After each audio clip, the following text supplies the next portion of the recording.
నమస్తే, welcome to our channel. YS Jaganmohan రెడ్డికి సొంత నియోజకవర్గం పులివెందుల్లో తీవ్ర వ్యతిరేకత వస్తుందని చాలా మంది చెప్తూ ఉన్నారు. అసలు వైఎస్ జగన్మోహన్ రెడ్డికి కాదు, భారతి గారికే ఎక్కువగా వస్తుంది. ఎందుకంటే జగన్మోహన్ రెడ్డి చుట్టూ కోటరీలను నిర్మించిందే భారతి మేడమే అంటూ కొందరు అంటున్నారు. మరి ఇటీవల కాలంలో జనవరి 23న తన తండ్రి ఈసీ గంగిరెడ్డి వర్ధంతికి పులివెందుల వెళ్తే పులివెందుల ప్రజలు దీనిపైనే ప్రశ్నించారని కొందరు చెప్తున్నారు. అసలు ఇంతకీ వాస్తవం ఏంటి తెలుసుకునే ప్రయత్నం చేద్దాం. దీన్ని విశ్లేషించడానికి మనతో పాటుగా ఉన్నారు senior journalist doctor Vadlamani Kanakadurga గారు. నమస్తే మేడం. నమస్తే. పులివెందుల ప్రజలు వైఎస్ జగన్మోహన్ రెడ్డి పైన కాదు, ఆయన సతీమణి భారతి రెడ్డి పైన ఎక్కువ వ్యతిరేకతతో ఉన్నారు. మరి జగన్మోహన్ రెడ్డి చుట్టూ కోటరీలు నిర్మించేది భారతి రెడ్డి గారే. ఆయన్ని ఈవెన్ సొంత నియోజకవర్గ ప్రజలకు కూడా దూరం చేస్తుంది భారతి మేడమే. ఈ నేపథ్యంలోనే ఆమె తన తండ్రి వర్ధంతికి వెళ్ళడం అక్కడ ప్రశ్నించారని కూడా కొందరు చెప్తున్నారంట మేడం. మరి ఇది వాస్తవమే అంటారా? వాస్తవమే అయితే పులివెందుల ప్రజలు భారతిని కాకుండా జగన్మోహన్ రెడ్డి పైన కూడా వ్యతిరేకత వచ్చే అవకాశాలు ఉన్నాయంటారా భారతి గారు చేసే పనులకి? అంటే వాస్తవం ఎంత ఉందో మనకు తెలియదు, కానీ ఈ మాట అయితే వచ్చింది. అయితే ఇక్కడ మీరు గమనిస్తే కనుక అయితే మొన్న వాళ్ళ తండ్రి గారి వర్ధంతి అయింది. ఆ వర్ధంతికి ఈవిడ వెళ్ళటం జరిగింది. జరిగితే ప్రజలు తిరగబడ్డారు అన్నట్టుగా తెలుస్తోంది. అంటే తిరగబడ్డం అంటే ఏదో మీదకు వచ్చేయడం కాదు అక్కడ. అంటే వాళ్ళు బాధపడుతున్నారు. అసలు జగన్మోహన్ రెడ్డి చుట్టూ కోటరీ గురించి మన విజయసాయి రెడ్డి మాట్లాడారు, మనకు గుర్తుంది. కోటరీ వల్లే నువ్వు నష్టపోయావు, నష్టపోతున్నావు, ఇప్పటికైనా కళ్ళు తెరు అని. సో అదే వీళ్ళు వినిపించారా? అసలు ఎందుకు కోటరీ పెట్టారు? ఇవాళ అసలు సజ్జల అనే వ్యక్తి రావడానికి భారతీరెడ్డి కారణం అని అంటారు. భారతీరెడ్డిది ఆయనది ఒకే ఊరు, ఆ రకంగా ఆయన వచ్చారు. ఇంత జరిగినా కూడా మధ్యలో అతను ఎవరు సజ్జల బయటికి వెళ్ళినట్టు వెళ్ళారు, కానీ అంటే కొన్ని రోజులు మాట్లాడకుండా మళ్ళీ ఆయన ప్రెస్ మీట్లు పెట్టామంతా మనం చూసాం. అంటే జగన్మోహన్ రెడ్డికి ఇక్కడ ఆప్షన్ లేదా? భారతీరెడ్డి ఏం చెప్తే అది చెయ్యాలా? ఈరోజు అసలు జగన్మోహన్ రెడ్డి ఓటమికి భారతీరెడ్డి పరోక్షంగా కారణమయ్యారా? మనం ఇంతకాలం ఏం చెప్పుకుంటున్నాం? వాలంటీర్లో పక్క మరో పక్క సజ్జల దీనికి కారణం అని అనుకున్నాం మనం. కాదు, వీళ్ళెవరు కాదు, మెయిన్గా భారతీరెడ్డి అనేది ఇప్పుడు నిన్న మనకి ఆ మాటలను బట్టి అర్థమవుతుంది. సో అంటే భారతీరెడ్డికి రాజకీయాలు తెలియకపోయినా తొందరపాటు నిర్ణయాలతోటి లేదు, ఆయన చుట్టూ కోటరీ కట్టించి అంటే జగన్ని తన చెప్పు చేతల్లో ఉంచుకోవాలని అనుకున్నారా? అసలు ఈ తప్పులన్నీ చేయడానికి భారతీరెడ్డి కారణం అని వాళ్ళ సందేహం వస్తుంది. అంటే జగన్మోహన్ రెడ్డి తెలిసి చేశాడా, తెలియక చేశాడా? లేకపోతే జగన్మోహన్ రెడ్డికి చెప్పకుండానే ఇవన్నీ జరిగాయా? కానీ బలయ్యేది జగన్మోహన్ రెడ్డి. చూసారా ఎంత సందేహాలు వస్తాయో మనకి.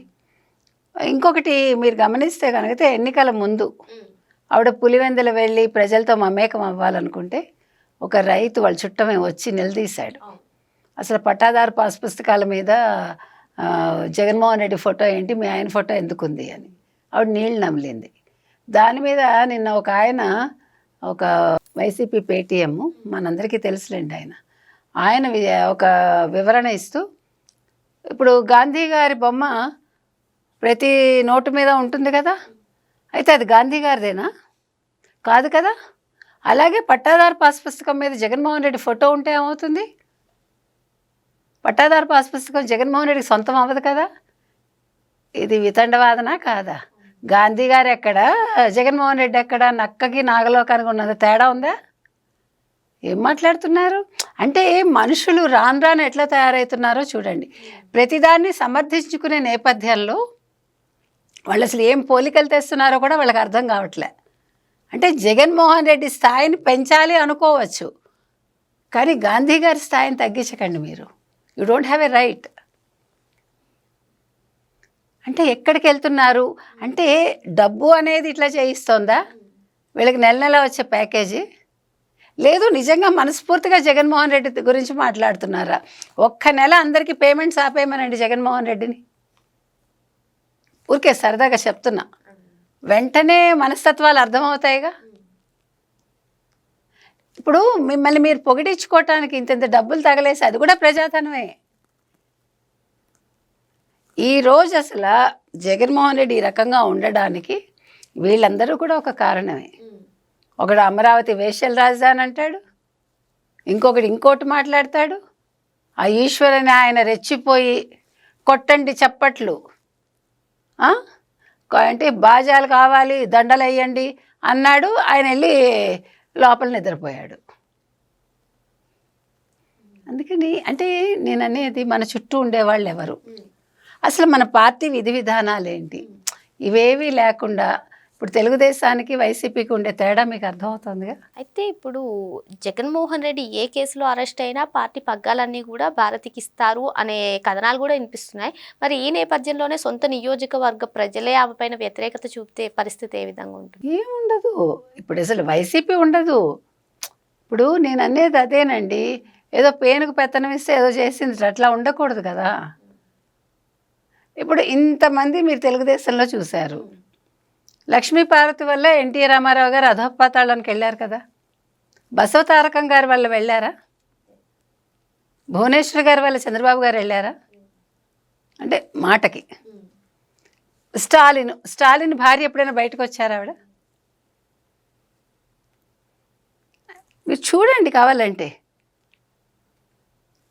ఇవాళ రేవంత్ రెడ్డి గారి భార్య ఉన్నారు, ఎంత మంచిగా ఎంత పద్ధతిగా ఉంటుంది ఆవిడ. అంటే నేను అనేది ఏంటంటే, మీరు రాజకీయాల్లోకి రావడం ఆడవాళ్ళు తప్పని నేను అంటల్లా, కానీ మనం ఏ రకంగా ఉండాలి. వాళ్ళ భారతీరెడ్డి వల్ల ఇంత నష్టం జరిగిందంటే, ఇవాళ ప్రజలు నిలబెట్టారంటే ఎవరు నష్టపోయారు? ఆవిడ భర్తే నష్టపోయారు, తద్వారా పార్టీ నష్టపోయింది. ఇప్పుడు అసలు భారతీరెడ్డి గారు లాంటి వాళ్ళు ఇంత వ్యాపారాలు చేస్తున్నారు, ఒక మీడియా నడుపుతున్నారు కాబట్టి ఆవిడ ఏం చేసి ఉండొచ్చు అంటే, ఇలాంటి పనికిమాల భజన పనులందరినీ తీసేసి హూ ఈజ్ రియల్ అంటే జెన్యున్ ఎవరు జగన్మోహన్ రెడ్డి గురించి మంచి చెడు ఇస్తారు, విశ్లేషణ కావాలి. ఎప్పుడూ కూడా మన గురించి కరెక్ట్గా విమర్శ చేసేవాళ్ళని మన చుట్టూ పెట్టుకోవాలి, కోపం తెచ్చుకోకూడదు. అసలు అలాంటి వాళ్ళని పెట్టుకుని ఉంటే ఇవాళ జగన్మోహన్ రెడ్డి 30 ఏళ్ళు కళ్ళు మూసుకుని ఉండేవాడు కదా. ఏ ముఖ్యమంత్రి అయినా మంచి చెడు తెలుసుకోవాలండి, విమర్శ తీసుకోవాలి, విమర్శ లోతులకు వెళ్ళాలి. ఎందుకన్నారు అని వాళ్ళ మీద కోపం పెట్టుకోవటం కాదు. అది లేకపోబట్టే ఇవాళ జగన్మోహన్ రెడ్డి రకంగా ఉన్నాడు. ఇంకొకటి, ఇవాళ అసలు భారతీరెడ్డి అంత మాట అనిపించుకుందంటే నిప్పులేందే పొగొస్తుందా? ఇంకా జగన్మోహన్ రెడ్డి ఇంకా నమ్ముతున్నాడు అంటే నేను భారతీరెడ్డిని నమ్మకపోవడం గురించి చెప్పట్లా, ఇంకా తన చుట్టూ ఉండే వాళ్ళని నమ్మడం గురించి చెప్తున్నా, ఇంకా సజ్జలు నమ్మడం గురించి చెప్తున్నా. ఒకవేళ భారతీరెడ్డికి అంత తెలివితేటలు లేకపోతే ఈ రకమైనవి, ఇది సజ్జలు తప్ప. అంటే ఇప్పుడు మిమ్మల్ని నమ్మి నేను ఒక పని అప్పచెప్తానండి, మీరు నా మీదే స్వారీ చేస్తే ఇది ఆ రకంగా అనిపిస్తుంది. తెలియదు మనకి, పెద్ద పెద్ద ఇళ్లలో ఇలాగే కదా జరుగుతాయి. అది అందుకని ఇవాళ భారతీరెడ్డి గారు ఒకసారి ఆత్మవిమర్శ చేసుకోవాలి, పార్టీని ఏ రకంగా నిలబెట్టగలము అని ఆలోచించాలి తప్ప ఇంకా పతనానికి తీసుకెళ్ళాలి అనుకుంటే ప్రజలు చెప్పిందే కరెక్ట్ అవుతుంది. రేపు పొద్దున పులివెందుల్లో ఒకవేళ జగన్మోహన్ రెడ్డి నిల్చున్నా, లేదు ఈవిడ భారతీరెడ్డి నిల్చోవాలనుకున్నా, అక్కడ ఖచ్చితంగా తెలుగుదేశం గెలుస్తుంది. మరో అంశంతో మళ్ళీ కలుద్దాం. Thank you madam. Thank you.